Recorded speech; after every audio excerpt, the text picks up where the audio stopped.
कुश्ती सिंह के अध्यक्ष ब्रजभूषण सिंह के खिलाफ इंसाफ की जंग लड़ रहे पहलवानों के लिए आखिरी उम्मीद अब राकेश टिकैत और नरेश टिकैत बन गए हैं। हरिद्वार में मेडल बहाने के लिए गए पहलवानों को रोकने का काम नरेश टिकैत ने किया। नरेश टिकैत के कहने पर ही पहलवानों ने उन्हें 5 दिन का समय दिया और उनके फैसले पर अपनी रजामंदी जताई। आप जो ये वीडियो देख रहे हैं, ये मुजफ्फरनगर में राकेश टिकैत और नरेश टिकैत के घर के हैं। नरेश टिकैत के घर पर पहलवान हरिद्वार से सीधे पहुंचे और उन्होंने बगैर मीडिया से बातचीत किए हुए अंदर नरेश टिकैत के साथ आगे के आंदोलन के बारे में गहनता से चर्चा की। लगभग 1 घंटे तक पहलवानों और नरेश टिकैत के बीच में चर्चा होती रही और भविष्य की रणनीति को लेकर दोनों ही पक्षों में लगातार चर्चा हुई। नरेश टिकैत ने पहलवानों को आश्वासन दिया है कि वे उनकी लड़ाई को अंजाम तक पहुंचाने का काम करेंगे और ब्रजभूषण सिंह के मामले पर सरकार को झुकाने का काम करेंगे। मीडिया से बातचीत किए बगैर ही पहलवान उसके बाद नरेश टिकैत के घर से निकल गए।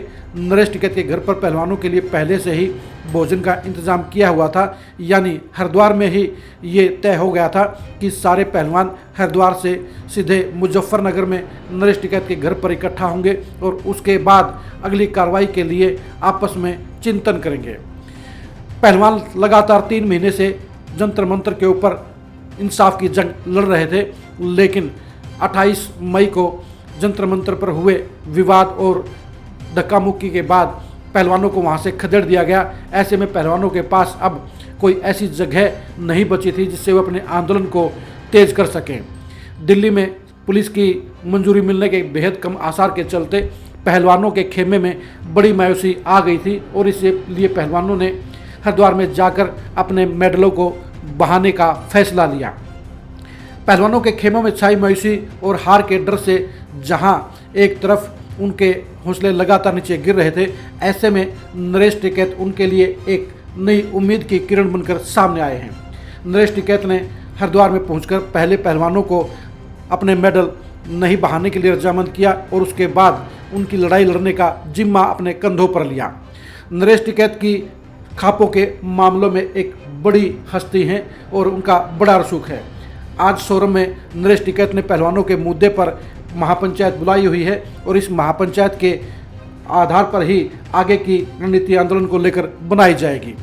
नरेश टिकैत का पहलवानों के आंदोलन को अपने कंधों पर लेना यह साबित कर गया है, यह इशारा कर गया है कि वे अब इस लड़ाई को अपने बलबूते पर लड़ेंगे और अभी तक जो रिस्पॉन्स उत्तर प्रदेश से कम मिल रहा था, अब वो किसानों के जरिए नरेश टिकैत जुटाने का काम करेंगे और इधर हरियाणा से भी खाप पंचायतों के जरिए किसानों के तरह ही पहलवानों के आंदोलन को भी मजबूती देने का काम किया जाएगा। यानी जहां एक तरफ हरियाणा की खापें और किसान पहलवानों के समर्थन में आएंगे, वहीं अब नरेश टिकैत और राकेश टिकैत भी उनके आंदोलन को मजबूती देने का काम करेंगे। पहलवानों को दिए गए 5 दिन के समय में से आज 2 दिन का टाइम पूरा हो गया है, अब बाकी के 3 दिन और बचे हैं। आज महापंचायत के बाद नरेश टिकैत ऐलान करेंगे कि वे अब आगे इस आंदोलन को किस तरह से चलाएंगे और सरकार को झुकाने के लिए, सरकार को मनाने के लिए किस रणनीति पर काम करेंगे। पहलवानों के लिए नरेश टिकैत का समर्थन मिलना एक बहुत बड़ा संबल माना जाएगा, बहुत बड़ा सहारा माना जाएगा, क्योंकि सरकार के खिलाफ जिस तरह से किसान आंदोलन में टिकैत बंधुओं ने आंदोलन में बड़ी भूमिका निभाई थी, वहीं अब पहलवानों के मुद्दे पर भी ब्रजभूषण सिंह की गिरफ्तारी को लेकर नरेश टिकैत और राकेश टिकैत का सामने आना किसानों की तरह ही पहलवानों के लिए भी एक बड़ी मदद का सबब बन गया है।